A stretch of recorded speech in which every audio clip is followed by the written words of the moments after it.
Okay, good afternoon, class. Good afternoon, sir. First we did the prayer. Archel. In the name of the Father, the Son, the Holy Spirit, Amen. Amen. Who is the secretary of this class? We have Who is the absent for today? no one absent, sir. Okay, very good. So, first, before I will start the lesson, I'm going to group you first into three. So, since one na tayo, outside na lang tayo. So, we can start. 1, 2, 3. then 1, 2, 3. 1.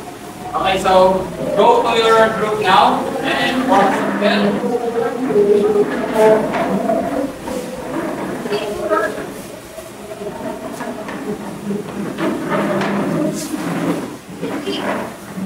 Hindi sa dalawa lang. Okay lang yan.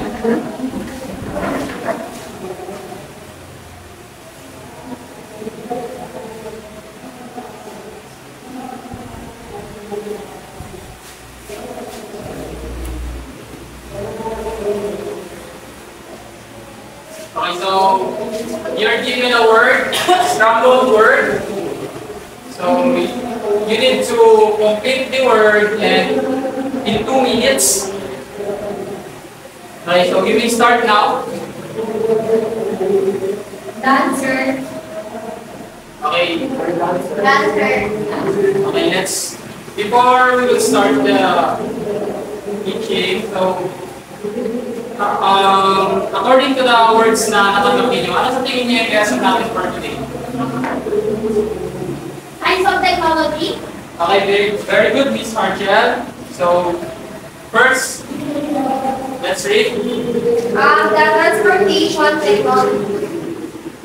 Okay, transportation technology. So, what is transportation technology in your home? Meron ba? Transportation technology in here? These are the new 20% sa the new transportation, and for example, most of the cars and the jeepneys now are electronic. Okay, very good.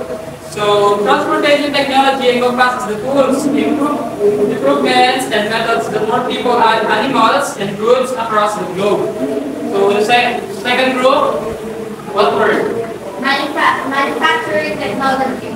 So, manufacturing technology.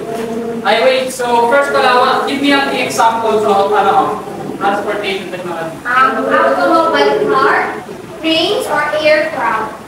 Very good. Next. So the 3 examples of manufacturing technology are printing, smart factories, actually, that's okay. So, next. Renewable technology, solar power, wind turbines, electric power. So, give me the examples of, Solar power, wind turbines, and electronic power. Okay, very good. So, that is all part of technology. So, what is technology in your own? Anyone? In your own? Okay, short lang. Miss Jenny. It is a scientific knowledge for the practical purposes and applications.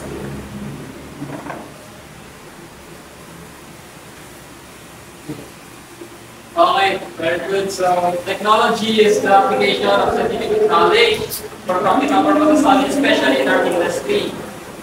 So, before we will end our topic, so first, what is the importance of our technology? The importance of technology is crucial for various reasons. It enhances the communications, improves the efficiency, boosts your productivity, enables innovation, facilitates the integration, and enhances the quality of life. Thank you for your participation, class. So, in the next meeting, study in advance about the major kinds of technology. You will be given a quiz. Thank you so much. Thank you.